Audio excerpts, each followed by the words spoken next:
The race he did that really got me excited about racing was Molokai to Oahu. So like basically the downwind racing where you're not so much paddling in flat water, but you're more or less, you're surfing downwind. So you've got to paddle obviously, but you're doing more surfing than paddling. And that's what really got me excited about stand-up paddle racing, I guess. And that's James Casey, world-class ocean athlete. And you're listening to This Ocean Life podcast with me, Josh Peterson.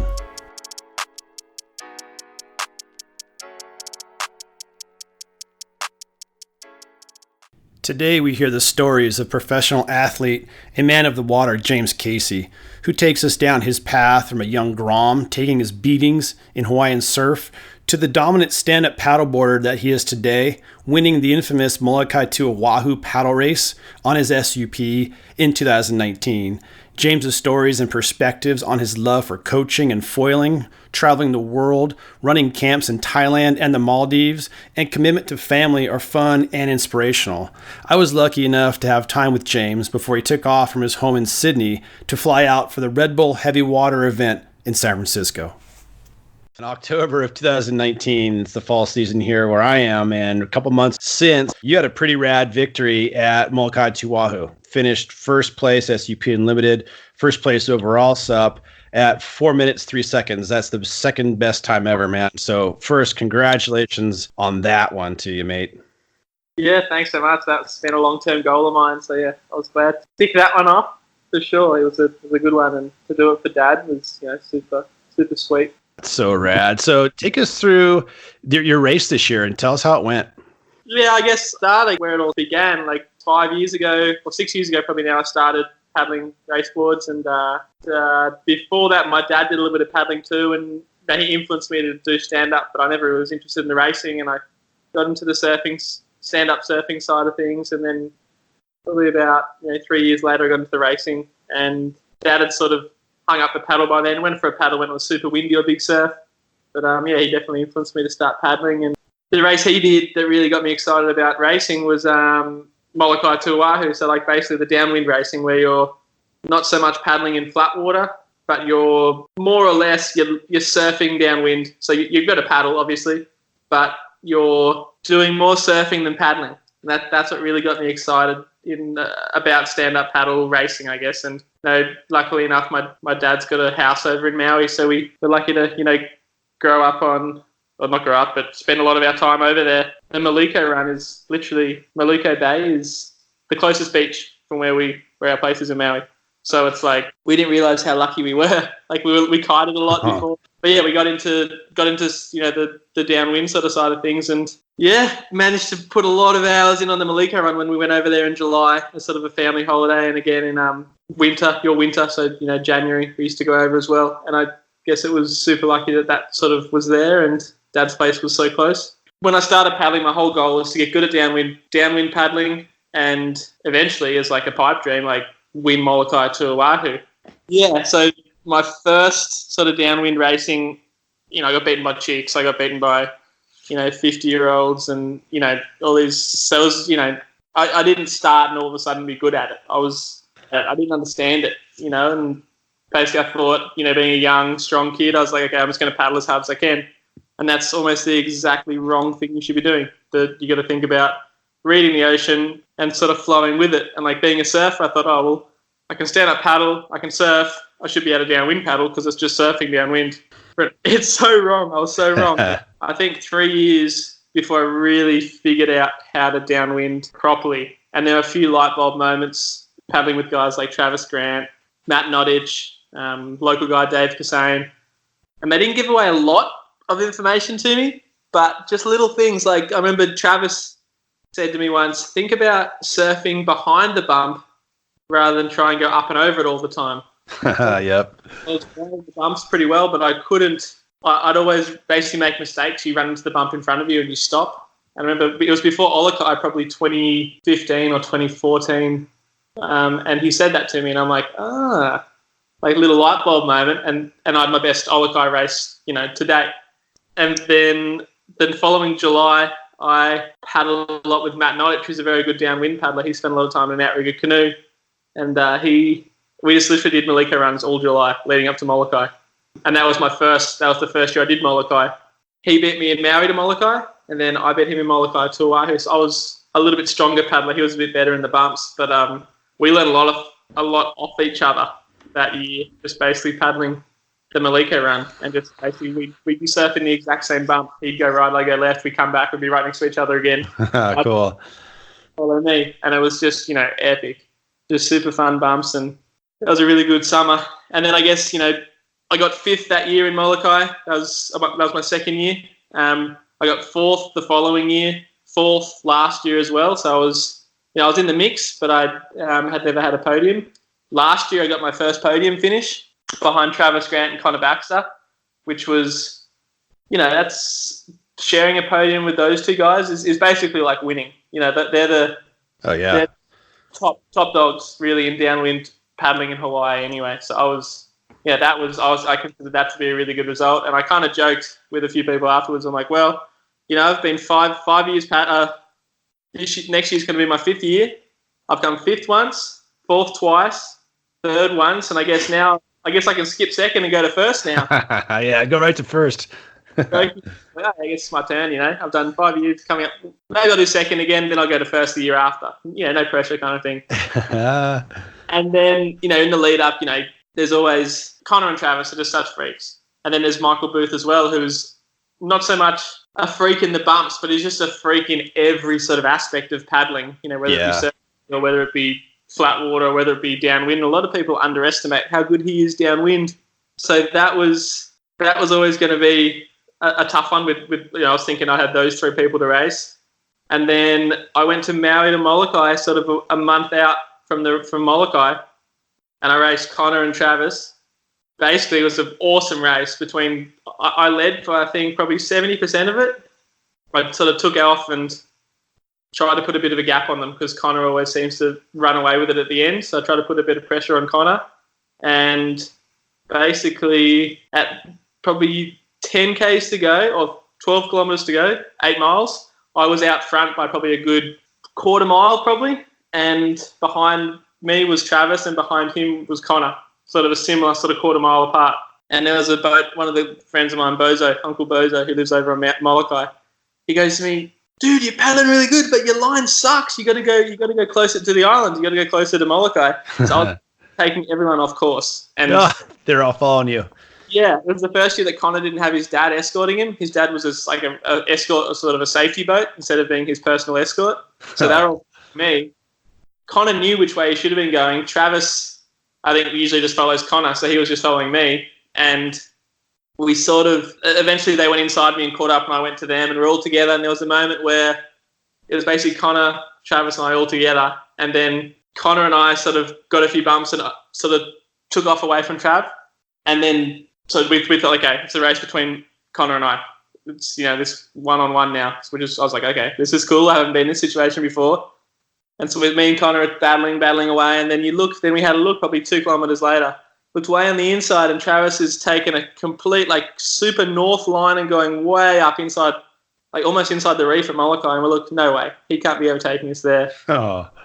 So we still race, and as we get closer and closer, we sort of realise that Travis has gotten us. And Connor and I race back and forth. I managed to get a little bump in front of him. He gets one in front of me. Then I got in front of him, and basically, as we sort of get closer and closer, we realise Travis has got us, and we're racing for second. And I managed to pip Connor, but Travis got us. But that was a massive confidence booster for me because I felt like Connor and I had dropped Travis, but Travis, I didn't say he got lucky. He's such a smart paddler, Travis. He would have thought, okay, well, I can't keep with him right now. What can I do differently? Well, I know we're a lot further in. He paddled further in. The old fox. He's It's right. He's smart. So congrats to Travis. But I was just stoked that it was only a different line that allowed him to beat us, and I beat Connor. So I sort of felt like even though I got second that race, I took it as a massive confidence boost heading into Molokai. In the end, a couple of weeks out from Molokai, Travis announces that he's cracked a rib and he's not going to be able to race. Meanwhile, Connor's racing in the Pan American Games and not doing Molokai for the first year in 8 years. So basically, all the pressure that was on Travis, favouritism-wise, was shifted to me.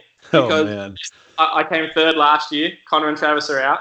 So, I guess I'm the next in line, so to speak. Oh, wow.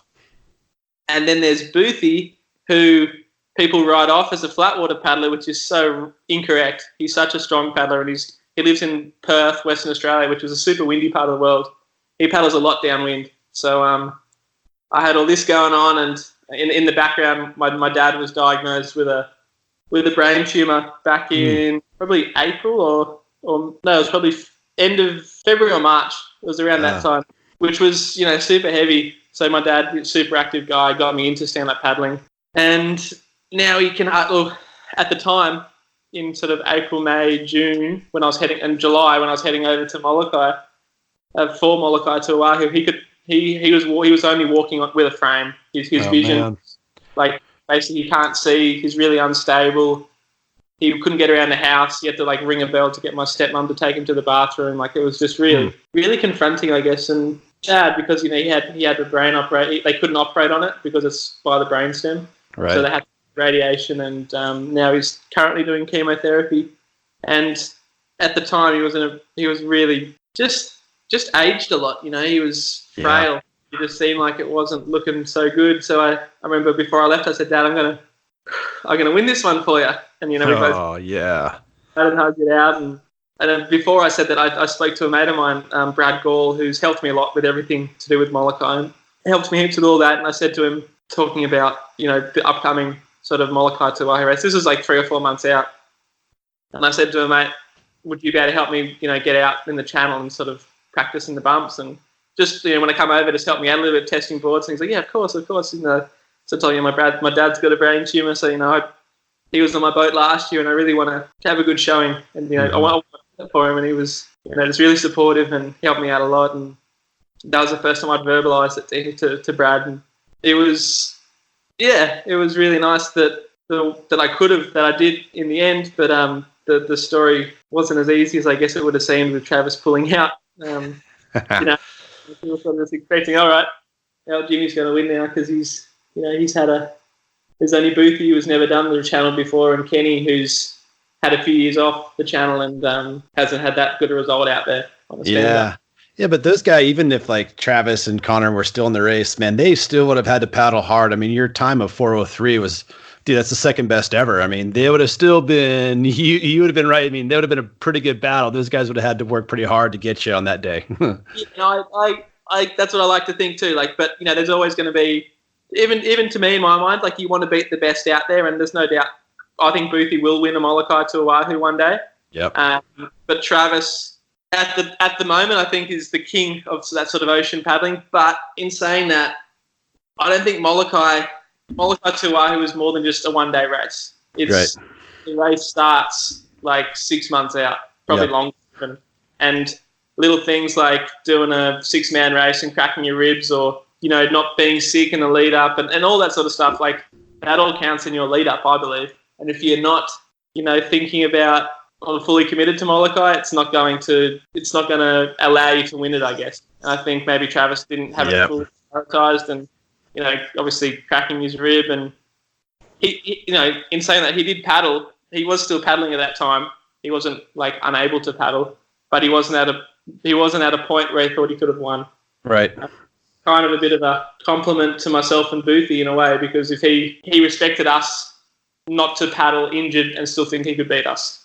Right. Yeah. And you said it well. I mean, that race is a commitment 6 months out. That's like you said, it starts 6 months in advance, and it's not 5 hours or 4 hours of paddling the channel. It's like you said, months of preparation, both physical and mental. And so for you, James, after having done M2O and other long distance paddles and hardcore racing and stuff, and just, your own endurance training, how have all those years, how did they prepare you to have the success you did this year, both mentally and physically?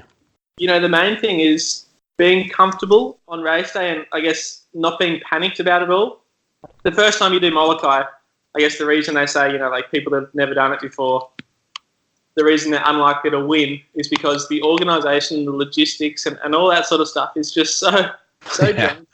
It really is. To get to the start line over at Kaluakoi with your board, your escort boat, and everything ready to go is, it's a nightmare. Even it is. and it's still it's still like, I wonder if, how am I going to get my board over, and is my boat coming, and how am I going to get all my clothes onto the boat the morning of the race, and the list goes on.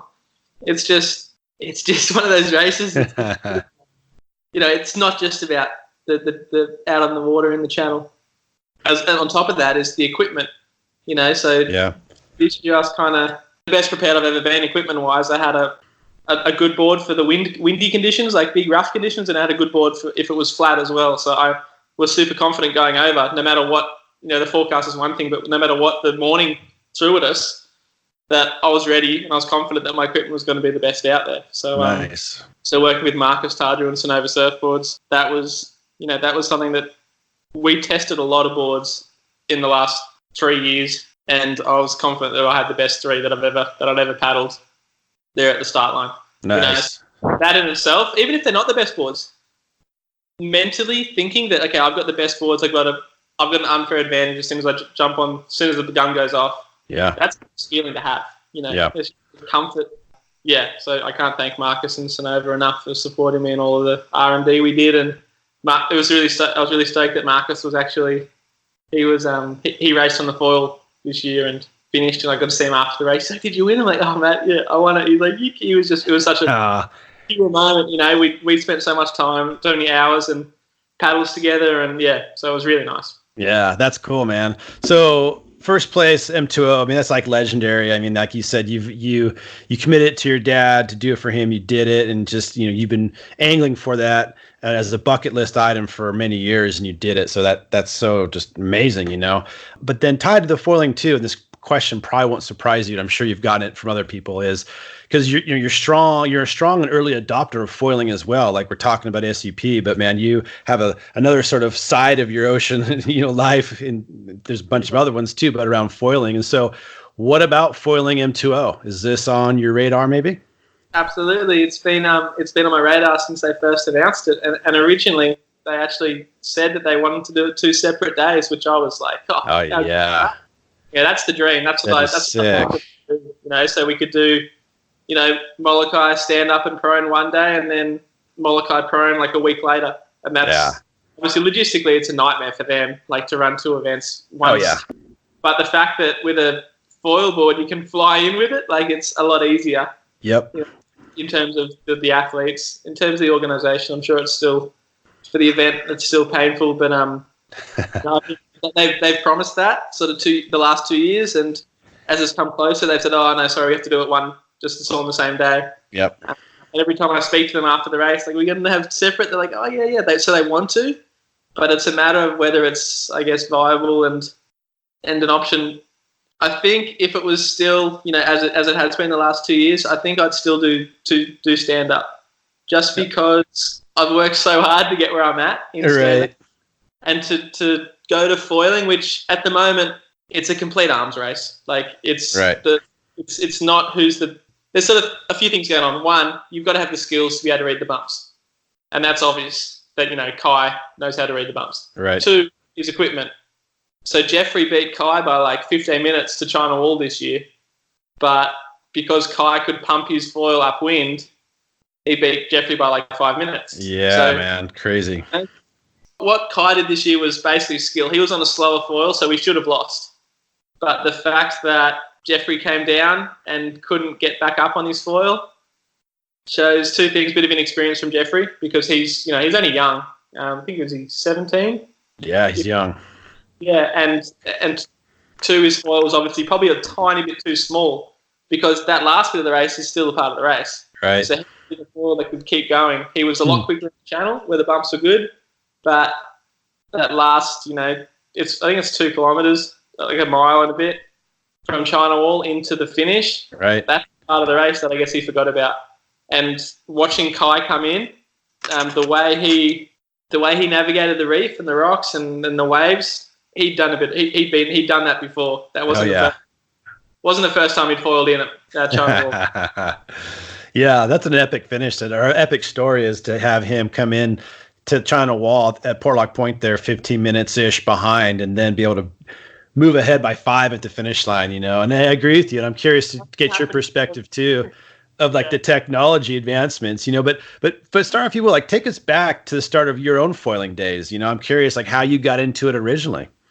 Yeah, so I was actually hanging with the Spencer boys over on Maui for a stand-up paddle race at Hukipa. And I was getting a bit of training in and getting ready for the race and staying at the Spencer's, Henry Spencer's place, Jeffrey and Finn, hanging with them a lot. And they'd just got into foiling and they said, "Oh, Jimmy, you got to try this." I'm like, "Yeah, okay, well, where'd I get one?" He's like, "Oh, well, you can't borrow ours, but talk to Alex Aguirre. He's developed them." This was like a couple months after, it was October of the year that Kai first brought out that the video of him foiling downwind on the big race board, and he was using a GoFoil back then. So he said, "I'll speak to Alex Aguirre, the guy who I guess came up with the founder of GoFoil, and he might have a foil that he could lend you." And sure enough, he did.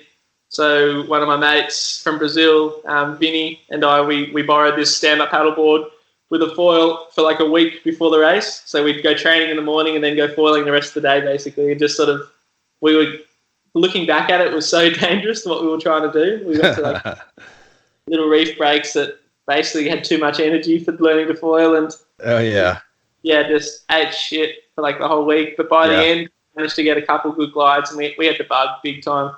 We after the race, and we hung around, we hung to the foil for a little bit longer, and as we went home, like, "Alex, where do we get one of these?" And he goes, "Oh well, I have to. This is my one, so I've got to hold on to this. But you can order one." And he gave us a bit of a discount and said, "Yeah." So he sent one from the factory to Sydney, and that entire summer, I think I foiled every day. It's so addictive. Yeah, it's so addictive. And started on the stand-up, which I think if someone knows how to stand-up paddle, that's the best way to learn to foil. Yeah. On the paddleboard, because you sort of get into the wave earlier and you miss the takeoff. And then I guess sort of 3 months, so probably the start of like January, February, I got my hands on a prone board and learned to sort of taught myself to prone foil. And that was like learning all over again. Take the same spots I was foiling on the stand-up was just like a death trap on the prone board, because getting in after the takeoff instead of before the takeoff, just basically I'm sure I was concussed plenty of times just from taking off, going over the handlebars and trapdooring and all this, and it was terrifying. But I managed to get out, like learn injury free, and the rest is history. Alex started releasing a few other model wings, and I asked if I could buy one. He's like, "Oh no, you've done a good job promoting it. I'll happy to sponsor you sort of 100%, and we'll we can work on the gear together." And so that's sort of where we're at now, and got into the downwind side of things, and it's been a really fun journey. Yeah, no, that's cool, man. So foil surfing, waves versus downwind, foiling, do you have a preference? Like I say, a lot of people ask me like similar things. I love doing it all because it's all a different challenge. And if I can only do one for the rest of my life, I'd probably get bored of it all, Right. But able to mix it up and, surf in the morning and downwind in the afternoon, and downwind foil one day and downwind a 14-footer the next day, downwind and unlimited the day after.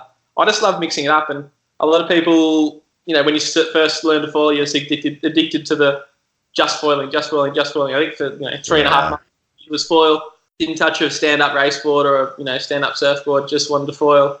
But after that, I sort of realized, okay, well, this is fun, but it kind of gets a little stale. So I got into my stand-up surfing, got back on my shortboard, got on my race board, and now I try to do something different every session. So if I surfed yesterday, I want to take the race board out, or I want to foil surf, or I want to stand-up foil surf, or I want to stand-up surf, and having that variety and learning, being able to mix it up all the time I really enjoy. And it's just, the variety is the spice of life, Yeah, man. Yeah.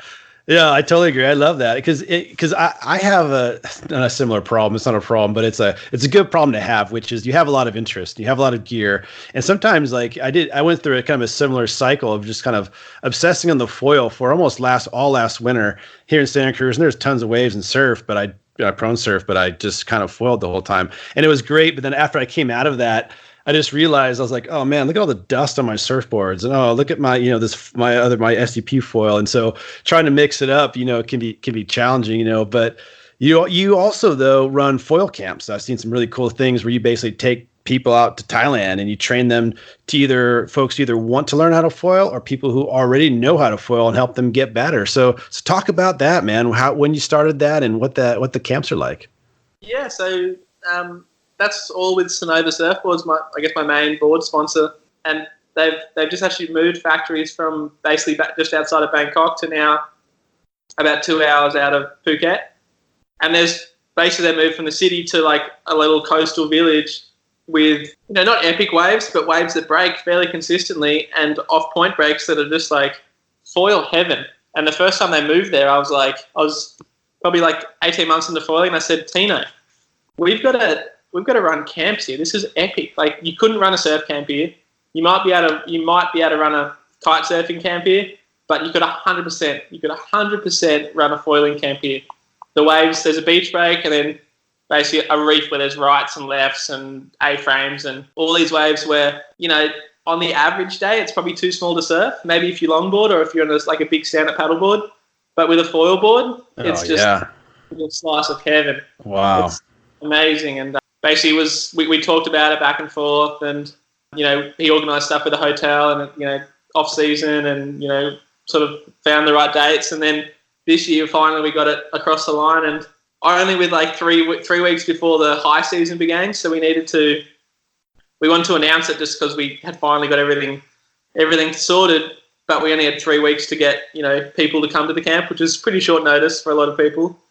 But we managed to get two guys to come along, and, it's the start of something big, I hope, because we've got, a lot planned for next year. We were just going through dates the other day, but basically between April and October, we're looking at running camps as often as we can there. And, GoFoils sent a bunch of foils there, and, Sunova's got plenty of boards.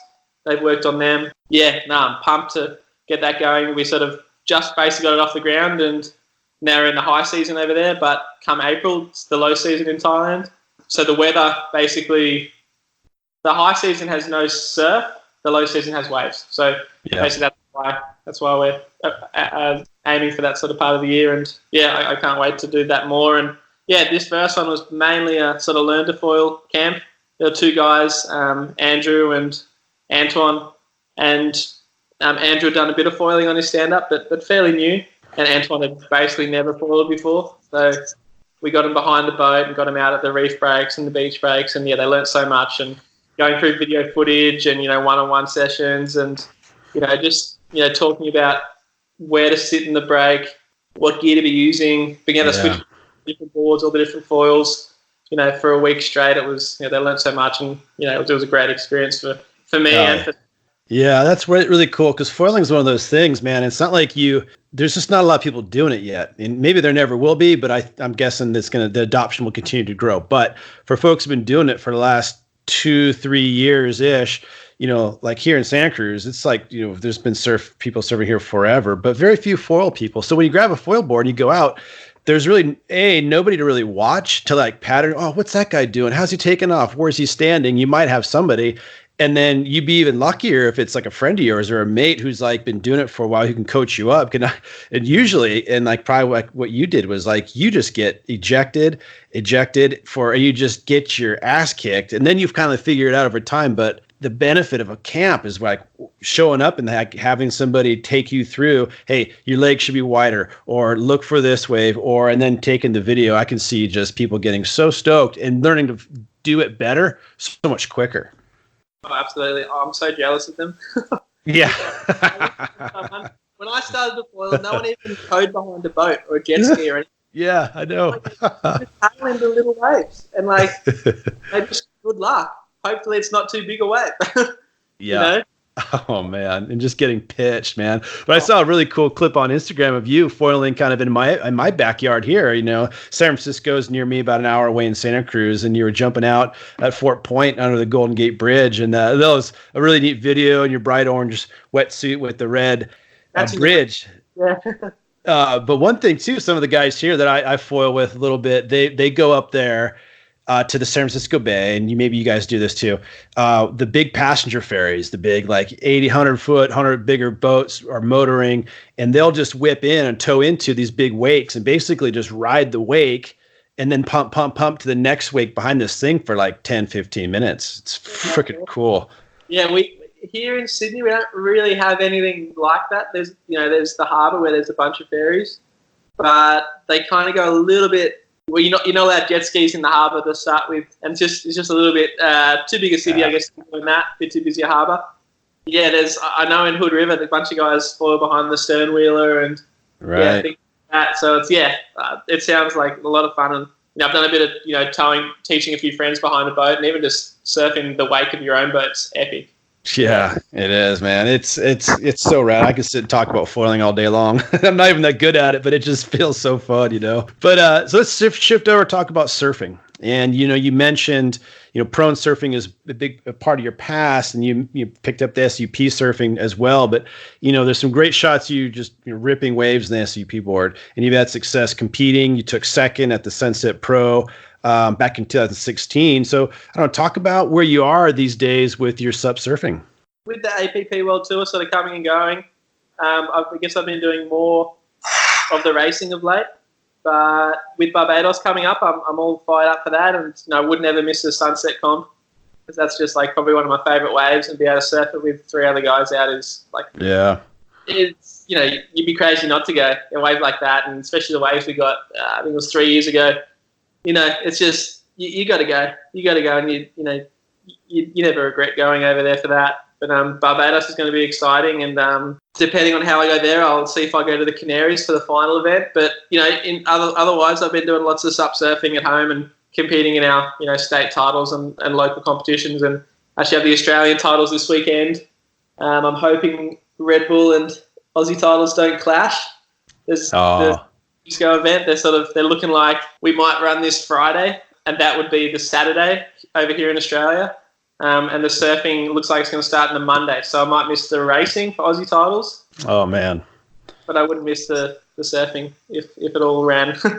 So talk about like your quiver these days, because competing so much, and then you're talking about local stuff, and then also Sunset Beach, and if you're lucky, everybody's lucky, there'll be some juice, and there'll be some big ones coming through Sunset. So talk about your quiver. I mean, how many different boards do you travel with, and what's the length of those boards? Yeah, so it's a really tricky one, traveling with stand-up surfboards, just because they're, my smallest stand-up board is, I think, 7.4 or 7.3, and my longest one, I've got I think I've got a 10-footer for like really big boards. I think I've got it made up for Jaws. I try not to travel with that one if I can. But for contest, I basically, leading up to Barbados, I've been doing a bit of testing. I've got my Flash, which is 7.6, and I've got a prototype one that's 7.4. And sort of a new version of the Flash. And then I've got another board that I've been working on with the Sunova guys, and it's called the Throttle, which is what I used at Sunset this year. And that's a step up. It's not so much like a big wave gun, but it's like a board that if the conditions are a bit wild, or it's big steep takeoffs, or it's really thick meaty wave, I'll use that.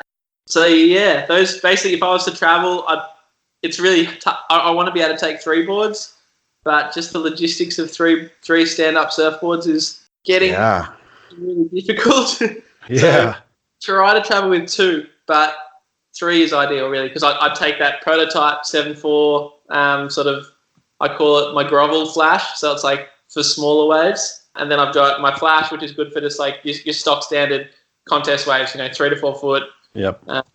And then there's my Throttle, which I basically use if it gets up above that sort of 5-6 foot mark. So for Barbados, I guess I'll be looking at the forecast. For Sunset, it was pretty easy. I wasn't going to bring my groveling board because I didn't expect Sunset to be, under 3 foot. But for Barbados, I guess I haven't really looked at the forecast a great deal, and I haven't been there before. So I guess as it comes closer to the event, I'll have a look at what it's looking like and basically make a call. But I'm probably leaning towards, if I was just to fly over there now with not knowing anything, I'd probably take the 2 boards on the outside and leave the one in the middle, because there's a bit of crossover. There's a bit of crossover in between. So I'll take my step up and my sort of smaller wave board, and that way I'm kind of covered, unless it's that perfect 3 to 4 foot, and that's when I'd love to use the Flash.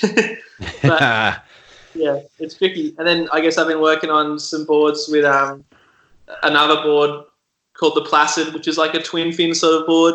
and I probably wouldn't compete on that unless I knew it was like, maybe for New York I would have taken the Grovel Flash and the Placid is what it's called, and that sort of twin fin style board, because I guess you're expecting a bit less power, and you want a bit more, I guess, slide.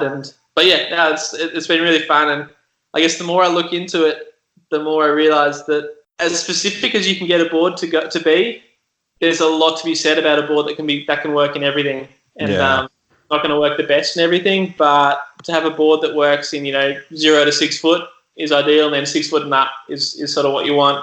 So I'm working on that with Marcus Tardry right now. Between Marcus, Bert, and myself, we're all sort of working on those boards, and we've got a couple of really cool ones coming. I won't elaborate too much on them because I think they're secret. But Nice. So what kind of waves do you prefer? I mean, being where you're from in Australia, I mean, you guys kind of have it all. But I mean, are you more sort of, do you lean more towards like long point breaks? Do you like sort of reef break, kind of A-frames? I mean, if you had to choose, what would you kind of go after? It's always a hard question. It's a hard question because pin it down. But obviously everyone loves, for me, I love right-handers, and I love right-handers with a nice open face and like a little barreling section too. So like Sunset is like a dream come true for me because it's that big open face, so you can do like a nice carve, and then there's sections where it might throw up and you might get a bit of a tube, and that's kind of like my if I was to ride one wave for the rest of my life, that'd probably be it. Yep. But like I said, like a perfect point break is fun too, and beach breaks on the day can be epic. I wave with a bit more power. I always prefer, because I'm like 82 kilos, which I think is like 180 pounds. Yep. So like I'm not a small guy compared to the guys I'm surfing against. I'm probably a bit bigger, so I like a bit more juice. And I've always been very I got big sort of flat feet, like feet. So I've always been pretty heavy footed, like sure footed. So I'm not so good at like aerials, but like more like rail turns. So I prefer waves with a bit more, I guess, a bit more face. Yep. I guess for that, like a wave like Sunset is really nice. Yeah, man, that's cool. So tied to all this too, you're also, and I'm not sure how you find time to do all this, man, you're so busy, but you're coaching other athletes also. So how did you start that, and what are you doing with that today? Yeah, so that kind of, I didn't really set out to do that, but it was just kind of a guy at home. There's Sydney Paddle Surf Club now has about 160 members, and I've competed in all their races, and they sort of fostered me to become the sort of stand-up paddler I am now. Basically, one of the members asked if I'd help them out with a bit of training, because I sort of wanted to do a bit better at some of the races. And I was like, yeah, like I can let you know what I do. I don't have a coach or anything, but this is what I do, and it's like it's working okay for me. I'm competing okay at the world stage. And he's like, yeah. He's like, I know you don't have any qualifications or anything, but yeah, just let me know what you're doing. So I just basically, this is 3 years ago, and I began sort of writing a few programs for him and just sort of one-on-ones. And I think it just began as one-on-one lessons. We just got to go out and paddle together, and I'd say, okay, try this, try that. You're bending your knees too much, or you're hinging too far, or whatever it was. From that, another guy asked, I heard you helping out Bridgie. Would you be able to help out with me? And I'm like, yeah, of course. And so it sort of just snowballed, and now I'm coaching the Sydney. They're all members of Sydney Paddle Surf Club.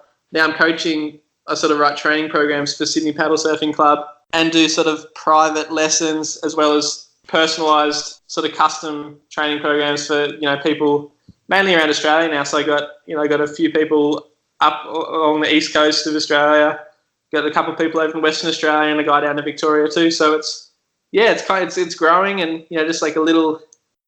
For me, it's good because traveling a lot, it's hard to nail down an income a lot of the time. Right. Being able to coach like training programs, like speak to them, and just sort of stuff I can do on the runs. All I need is my laptop, and I can send out a training program for them to go. Or if I know I'm going to be busy for a few weeks, then I'll set it all up and get them set up and explain it to them, and then I'll go off and do my races and not have to think about it. So yeah, it's kind of grown into something that I didn't really expect to be doing, but yeah, I really enjoy it. And working with someone to improve, their downwinding or their flat water or whatever it is, I find really rewarding. And going and out in the water with them, as well as just seeing their times come down, or they're hitting their goals for their races. Yeah, it's been really fun. And, it's unexpectedly, I've really enjoyed it. I guess I did not set out to do it, but it's been fun. That's cool. That's super cool. And then you're also coaching camps, like you run one in the Maldives. I mean, how did you set that up, man? Because that sounds pretty insane. So that was right place, right time. So a friend of mine, Trent Moon, he's sort of been, a friend of mine sort of through sponsorship for a few years now, and he owns a few shops, or sort of part owner in a few shops in Australia. Sort of helped out with JP as well, the brand JP before, and then was helping out with Sunova stuff too. So it's sort of just, he came to the Sunova dealer meeting 3 years ago and was like, "Oh, do you and Bert want to come to the Maldives trip?" And I'm like, "Are you kidding? Of course I do." And that sort of snowballed into, "Well, do you want to come next year?" I'm like, "Yeah, what's the catch?" And then I sort of realized, well, I can't be doing it. I can't just go to the Maldives every year in the middle of race season. So, can we make this a camp, and, I can get people in and coach them and, get a little bit of income from it rather than just going and, enjoying a holiday.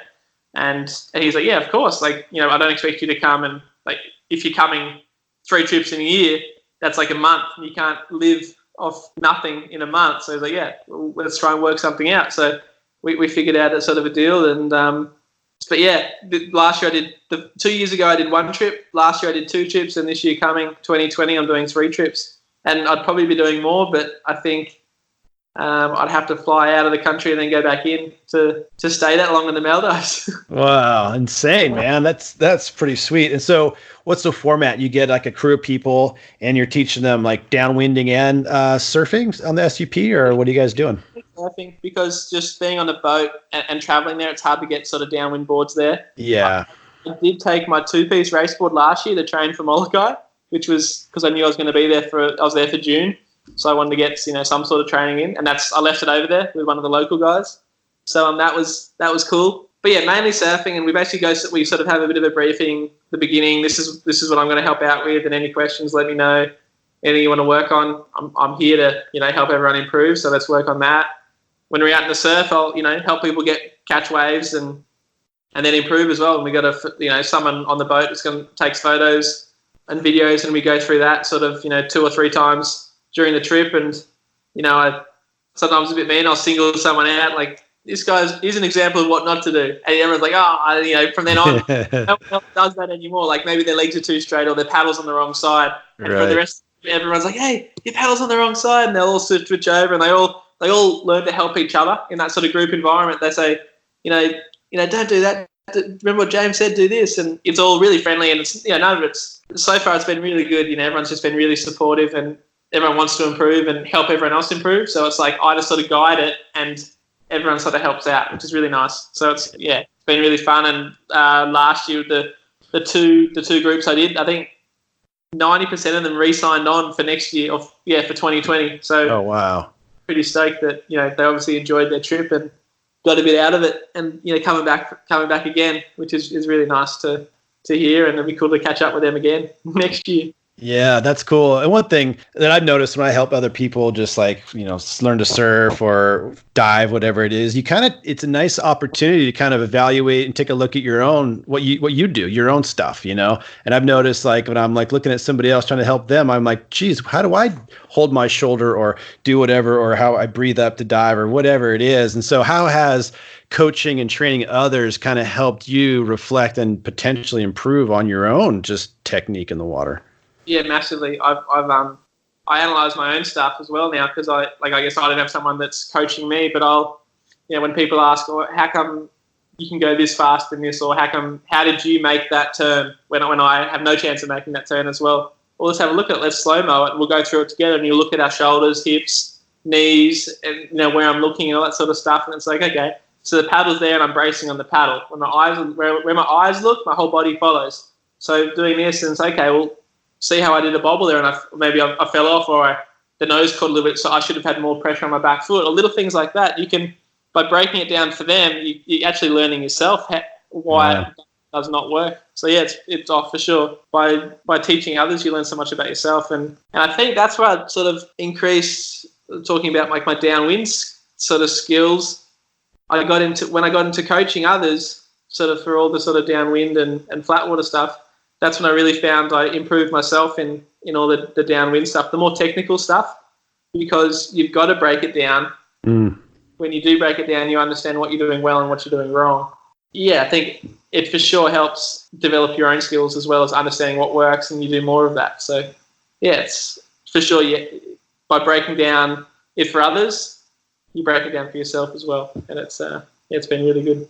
Yeah, that's awesome, man. It's probably, I mean, it must contribute to your success you had this year at M2O and other places, and just for the foiling and everything, just have the opportunity to reflect on what you do. Cause it's so easy just to keep doing the same thing over and over and over, until you actually take a pause and take a more objective, look at it.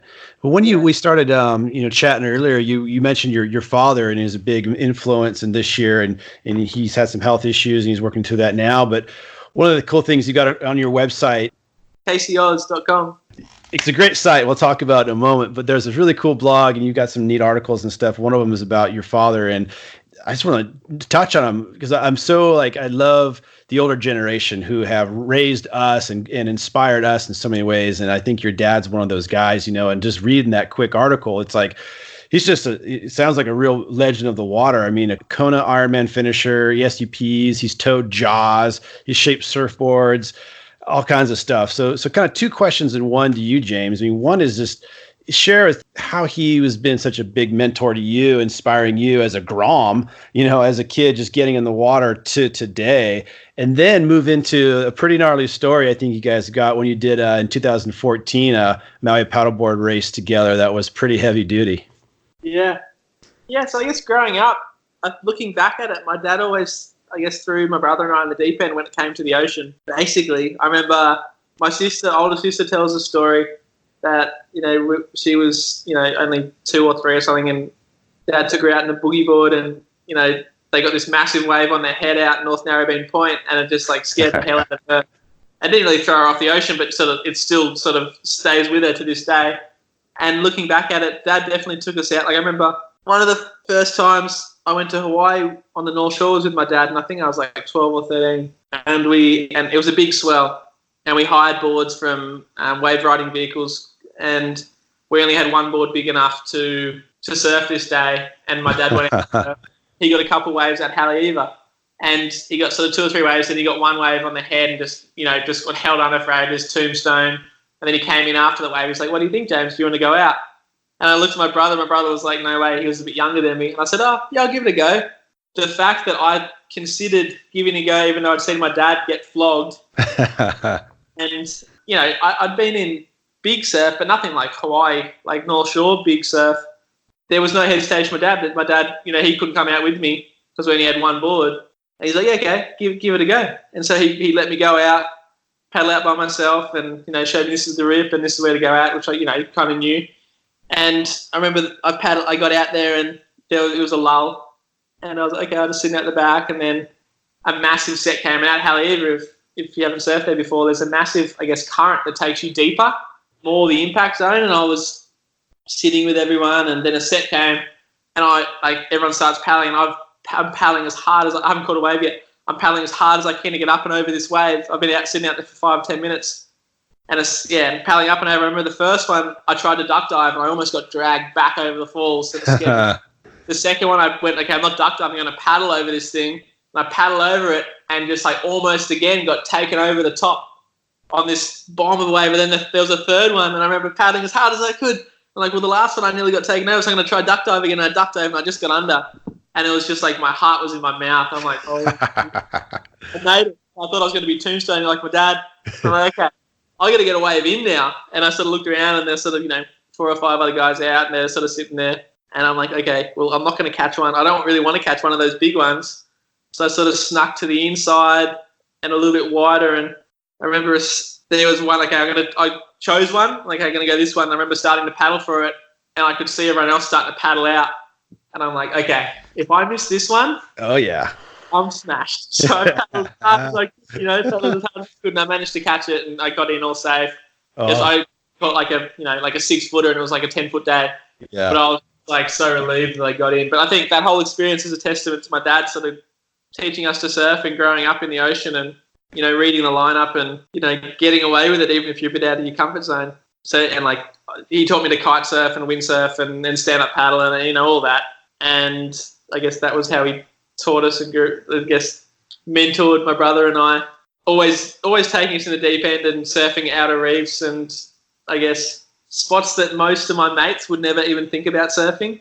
So yeah, it was always in the deep end. But yeah, the Maui paddleboard race in 2014 or I can't remember the date, but it was a big storm. And I think it was one of my first years over there doing the downwind scene, maybe the second year. And my dad hadn't paddled for a long time. Like probably, since he'd done Molokai, he hadn't really regularly been on the paddleboard, but he'd come every now and then. He would never do a race because, he's wasn't really interested in going in a race. He could just paddle by himself. And he's like, and then at this day, there was a massive hurricane that passed fairly closely to Maui, and the race was scheduled to go off at like 10 a.m. But because of the hurricane, they had to reschedule. Molokai Bay was just like floods and, massive, road closures everywhere, but they managed to fix the bay up and get everyone ready to go for like a 2 p.m. start. The swell was huge. Like, you're lucky to get out of the bay without getting a set on the head. And I know a few of my mates who paddled prone that year, they actually got washed in over the reef halfway along the run, and they had to paddle on the inside reef for the rest of the race. Yeah, it was huge. Waves breaking everywhere. It was just victory at sea. And, my dad, obviously he raced because he loves that wild ocean sort of feel, and he's like, oh, if there's water safety and all this, he's like, I haven't paddled for a while, but yeah, this is the sort of ocean I love. So he sort of went out there, he just up into big bombs, and that was the day that, you couldn't really go towing, you couldn't really go surfing. It was a bit wild. The wind wasn't that good to go kiting. So I was like, well, this is a sport to be doing today, and to have all the, water safety there, why not give it a crack? So he went out and he finished all good, and he said he got a couple of really nice ones off it, out of Kanaha, and yeah, he loved it. Yeah, that just, I guess, epitomises my dad. He loves the wild stuff, and hard for him at the moment, but I know he'll be back, once he beats it, and yeah, looking forward to getting back out there with him.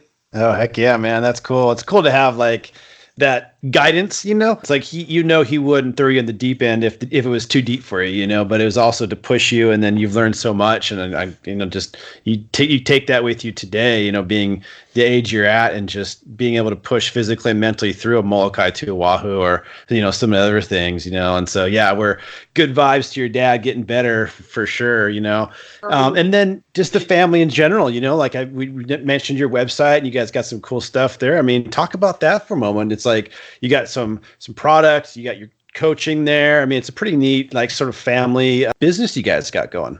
Yeah, so my mum and sister, they run Catfish Designs, which is, they do more triathlon and surf life saving sort of gear.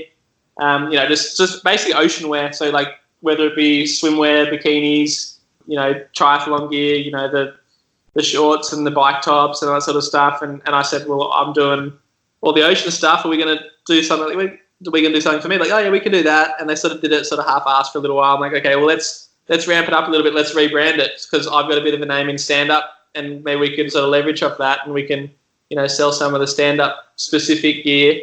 So just, basically board shorts and paddle tops is what we've worked on to start with. And they're like, yeah, of course we can, what are you going to call your brand? And like, and a friend of mine from Victoria, Harry Lee, he's like, oh, let's do it properly. Let's call it Casey Dot.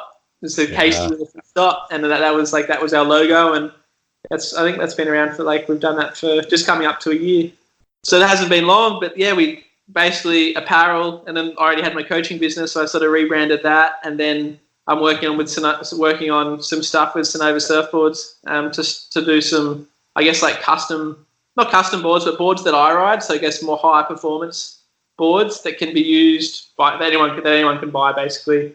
So we're working on like a long board, and then like a step up board, surfs up, and boards that can be used, competitions and sort of everyday stuff, and then a bunch of foil boards too, which is kind of just the stuff I like to use. And anyone who I'm coaching, or I'd sort of say, okay, we'll try this, because I designed this board for this, and this, and it can be scaled up to your size, so I think you'd really like it. Yeah, it kind of made sense, and still working out all the kinks, but yeah, it's been a lot of fun working on it. And the coaching stuff sort of gone from strength to strength, and the surf, the equipment stuff is, we're still figuring out, but I think we're getting pretty close. The apparel, yeah, we're just going to keep working on that too. That's sort of more my sister and my mum's sort of side of things. They're helping with that. As the seasons come, we sort of sit down and work on, okay, what are we going to do for summer? What are we going to do for winter? And yeah, it's been fun. Been super fun. Nice, man. That's a great story. You know, the whole family aspect of that's so neat, you know. Good for you guys. So then, James, I mean, we got a few more months here of 2019. It's been a pretty insane year for you in a lot of great ways, you know. And then also just, you know, mental, you know, heavy just with some personal stuff, and your dad and everything, and getting good vibes for him. But what about 2020, man? Any kind of big plans you could talk about you got on the horizon there? Yeah, I was just sitting down and doing a bit of a schedule the other day for 2020, and it's so hard to plan, you know, a year in advance or even 6 months in advance in I guess the stand-up paddle world at the moment, because events, you know, they come and go, and they're Right. So it's the main thing, I guess, for 2020 that I've got planned is a bunch of the Sunova Thailand foil camps, and so I'll be over there sort of coaching, doing that. I'll probably be running at least 4 camps over there next year, and then working on a few other locations with a few other people. Some in Indonesia, if we can get that off the ground, and then the Maldives trips as well. Molokai is a lock. I want to do that one again, and then Nice. you know, I guess looking to the next few months ahead, I got the Red Bull Heavy Water Australian titles, and then King of the Cut and the Doctor over in Western Australia at the Western Australian Downwind Week, which is kind of like over there. It's like the Molokai for like the Australian version of Molokai. I guess it's a bit shorter, but it's, you know, it's our big downwind race. We get good trade winds over there, and it's kind of the equivalent. So King of the Cut's kind of like the premier downwind race in Australia for stand-up, and yeah, obviously planning to do that one again this year, and I'll be planning to do that next year too. It's kind of same old and in a way, but I guess when I first started racing, I just wanted to do every race and sort of get my name out there and try and build myself up and get confidence. And now that I guess I've hit a few goals and I know that I'm at a level that I'm happy, I'm only going to races that mean a lot to myself. So, you know, Yep. I don't want to leave my girlfriend at home all the time, and, you know, I can't afford to go to races. I got to work when I'm home. Right. So it's, you know, there's a bit more responsibilities at home, so I can't just up and leave. So I just pick a couple events, and, you know, especially events that, you know, maybe there's not much prize money. They're not viable. It's not worth traveling halfway across the world just for an event. It can be a little bit selfish, I guess, in the stage of life I'm at now. Yeah. Whereas years ago it was, well, I'm young and I'm traveling and it's fun. So trying to be a little bit more selective, and obviously with Dad, I don't want to be leaving him for too long either. I want to help out around the house, and, you know, help out my stepmom and all that too. So it's, yeah, priorities have definitely changed a little, especially in the last probably, you know, 9 to 12 months. I'm still loving what I'm doing, and I want to be making the most of it. And yeah, the camps are really making sense to me. One, because I enjoy them, and two, because it's a really good experience, and I can get, you know, I can make a living out of it too. And the racing, basically, I'm doing less flat water racing, because the flat water racing for me at where I'm at now, yeah, I enjoy the challenge, but I don't really pinpoint one flat water race as that's the one I really want to win. Yeah. Whereas there's downwind races like Molokai, and even, you know, the Hood River, and events like Red Bull Heavy Water. You know, they're like big events that to me I get excited about.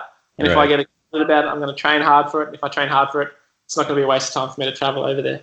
So yeah, that's, I guess, where I'm at the moment. And with the surf events too, it's kind of, I want to keep doing the surf events because I want to be relevant in the surfing scene, but I'm not going to necessarily go to every single one unless I'm in that, you know, world title race. Because I don't need to be doing it all the time, but I still want to be out there and amongst it. So yeah, it's a bit of a transition for me, I guess. Yeah, phasing out a little bit, you know, just sort of pinpointing the things I want to do and sticking to that for sure. Yeah, solid, man. And keeping that excitement is key. You know, it's like you could do 100 different things, but it's the things that you get excited about are the things that, like, you just kind of really make it for you, you know. So I like your approach, man. That balance is key. So, you know, good for you. Yeah.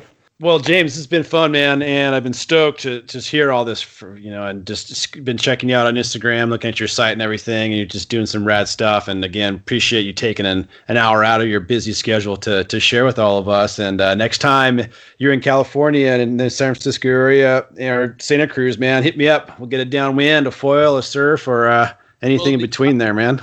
Yeah, all the above. Yeah, it could be sooner than you think. It might be this Friday. Thanks so much for reaching out.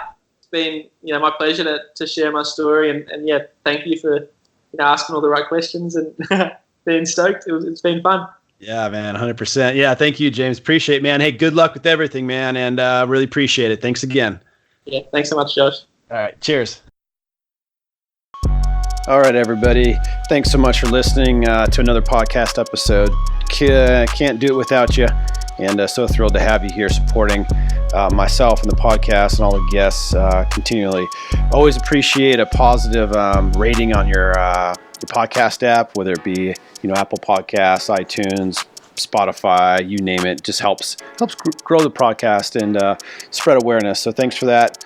And then any social media mentions, always super appreciative. And if you know somebody who you think would be great to have on the podcast to share about their ocean life, please hit me up. I'd love to chat with them. Or if you think you'd like to, let me know. Email is josh@thisoceanlife.tv. All right. Thanks, guys.